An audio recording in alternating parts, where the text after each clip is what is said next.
বালিয়াকান্দির উন্নয়নে জননেতা সিরাজুল ইসলাম মৃধার যোগ্য উত্তরসূরি গোলাম শওকত সিরাজকে ঘিরে নতুন স্বপ্ন। রাজবাড়ী জেলার বালিয়াকান্দি উপজেলার রাজনীতিতে এখন বইছে পরিবর্তনের হাওয়া।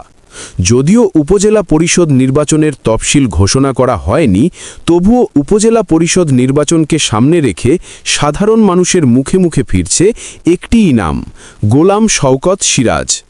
তিনি কেবল একজন দক্ষ সংগঠকই নন, বরং বালিয়াকান্দির কিংবদন্তিতুল্য রাজনৈতিক পরিবারের এক আদর্শিক উত্তরাধিকার।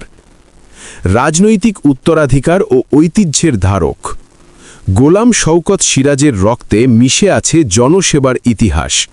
তার পিতা প্রয়াত মোহাম্মদ সিরাজুল ইসলাম মৃধা ছিলেন গণমানুষের নেতা, সাবেক সংসদ সদস্য এবং বালিয়াকান্দি উপজেলার প্রথম উপজেলা পরিষদ চেয়ারম্যান, যাকে এলাকাবাসী আজও রাজনৈতিক চারণকবি হিসাবে শ্রদ্ধাভরে স্মরণ করেন।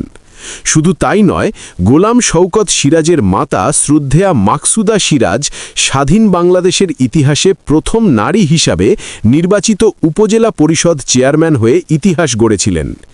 এই দম্পতির জ্যেষ্ঠ পুত্র হিসাবে গোলাম শওকত সিরাজ নিজেও ১৯৯১ সালে বাংলাদেশ জাতীয়তাবাদী দল বিএনপি থেকে মনোনয়ন পেয়েছিলেন এবং সংসদ সদস্য পদে নির্বাচনে অংশগ্রহণ করেছিলেন। এছাড়াও তিনি সফলভাবে উপজেলা চেয়ারম্যানের দায়িত্ব পালন করেছেন। তারুণ্য ও উন্নয়নের কাণ্ডারি এলাকাবাসীর মতে বালিয়াকান্দির সার্বিক স্থবিরতা কাটাতে গোলাম শওকত সিরাজের কোনো বিকল্প নেই। এবারের নির্বাচনে তাকে চেয়ারম্যান হিসাবে দেখতে চাওয়ার পেছনে জনতা বেশ কিছু যৌক্তিক প্রত্যাশা ব্যক্ত করেছেন। শিক্ষার মানোন্নয়ন, উপজেলার জরাজীর্ণ শিক্ষা প্রতিষ্ঠানগুলোর আধুনিকায়ন এবং মানসম্মত শিক্ষা নিশ্চিত করা, স্বাস্থ্যসেবার আধুনিকায়ন, প্রান্তিক পর্যায়ের মানুষের দোরগোড়ায় আধুনিক চিকিৎসা সুবিধা পৌঁছে দেওয়া, যুব সমাজের কর্মসংস্থান, বেকারত্ব দূরীকরণে স্থানীয় পর্যায়ে শিল্পায়ন ও কর্মসংস্থানের সুযোগ সৃষ্টি, তথ্য প্রযুক্তি বা আইটি, ডিজিটাল বাংলাদেশ ও স্মার্ট আগামীর পথে হাঁটতে যুবকদের জন্য বিশেষ তথ্য প্রযুক্তি প্রশিক্ষণ কর্মশালা চালু করা। এলাকাবাসীর প্রত্যাশা বালিয়াকান্দির সাধারণ ভোটারদের সাথে কথা বলে জানা গেছে, তারা একজন অভিজ্ঞ ও সজ্জন ব্যক্তিত্বকে নেতৃত্বে দেখতে চান। তাদের দাবি, গোলাম শওকত সিরাজের রাজনৈতিক দূরদর্শিতা এবং তার পরিবারের দীর্ঘদিনের সেবামূলক ঐতিহ্য বালিয়াকান্দিতে এক নতুন যুগের সূচনা করবে।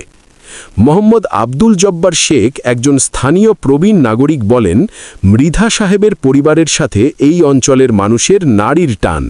গোলাম শওকত সিরাজ যোগ্য বাবার যোগ্য সন্তান হিসাবে বালিয়াকান্দির শিক্ষা ও প্রযুক্তির উন্নয়নে বিপ্লব ঘটাতে পারবেন বলেই আমরা বিশ্বাস করি। আসন্ন নির্বাচনে এই জননন্দিত নেতাকে ঘিরেই এখন স্বপ্ন বুনছে বালিয়াকান্দির সর্বস্তরের মানুষ।